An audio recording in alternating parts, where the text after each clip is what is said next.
What's up guys, this is Ray and today we'll be talking about the 2019 Japanese movie Bento Harassment. It's directed by Tsukamoto Renpei and stars Shinohara Ryoko and Yoshine Kyoko. Before we dive into this review, if you guys are new to Eiga-Man Ray, I upload reviews and discussions of Japanese movies every chance that I get. So if you're new to the channel, you dig the content, you can support the channel by checking out other videos featured here and also subscribing. And on to the review. So Bento Harassment, I think it was one of the smaller releases of last year. You know, I checked it out on DVD. I didn't check it out in the theater. And I don't recall checking out any other movies by Tsukamoto Renpei. I checked out his filmography. They're all kind of like smaller movies. You know, it's not even a big list, to be honest. I think the only other movie I checked out in Tsukamoto's filmography is One Missed Call 2. That wasn't a good introductory movie to him at all. But, you know, this movie is all right. You know, the story of Bento Harassment. It's about mom, who's played by Shinohara Ryoko, and she has two daughters. And you know, you meet when you first meet the family.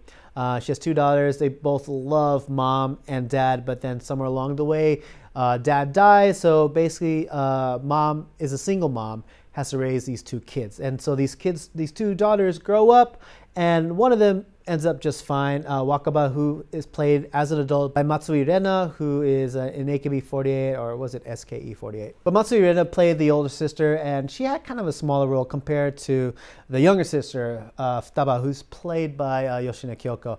And in the story, basically, Futaba starts high school, and she starts going through a rebellious phase. Doesn't really answer to mom, communicates strictly through text messaging. And just going through this weird phase, and mom is trying to figure out what to do.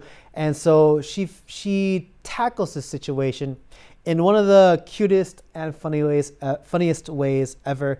And that is basically through her lunch boxes, through her bento boxes. And what does she do? She creates what are called karaben, which is short for character bento. It's basically when you make a bento and you basically make pictures out of it. You put like characters in it. You do all these little intricate cutouts from like the seaweed and even cheese and stuff, and you make all these artworks basically, and you put it into the bento. And this is her way of fighting with the daughter, trying to get her attention back. And it might seem kind of strange at first, but what this does is that whenever Futaba opens her bento for lunch, it attracts all the unwanted attention that she doesn't want. And in the midst of all these character bentos are messages for kind of like letters written from mom to Futaba, you know, in a way to kind of get her back out of this rebellious phase and also just to reconnect with her. And apparently this movie was based on a true story. It's an interesting true story. If you know, I'm not sure how much of it is real or how much of it is dramatized,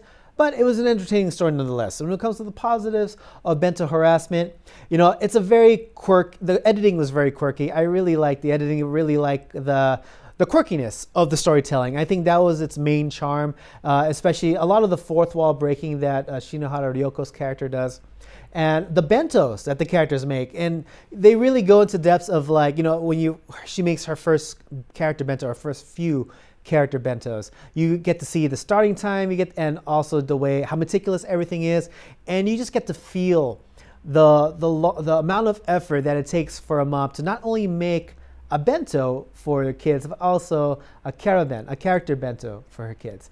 And, you know, and to see really funny editing on top of all that, I think made for a really entertaining experience. And the performances by the two lead actresses were fine. You know, Shinohara Ryoko is always, you know, she always does a great job whenever she's on screen. Yoshine Kyoko, I've really only started noticing her recently. I think the first movie I've seen her in was Kasane.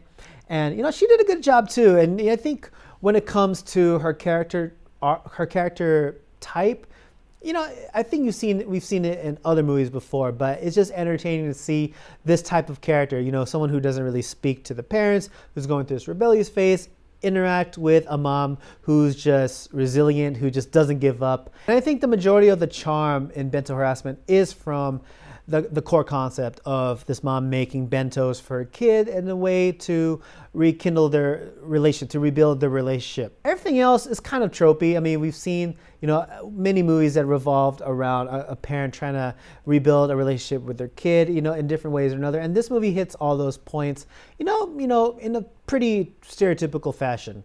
But I mean, I think the performances of the main actresses, really make it work out, and you still get an entertaining piece with likable characters. When it comes to the negatives of Bento Harassment, you know, they introduce a character in here played by Sato Ryuta, who's a fine actor, very charming whenever he's on screen.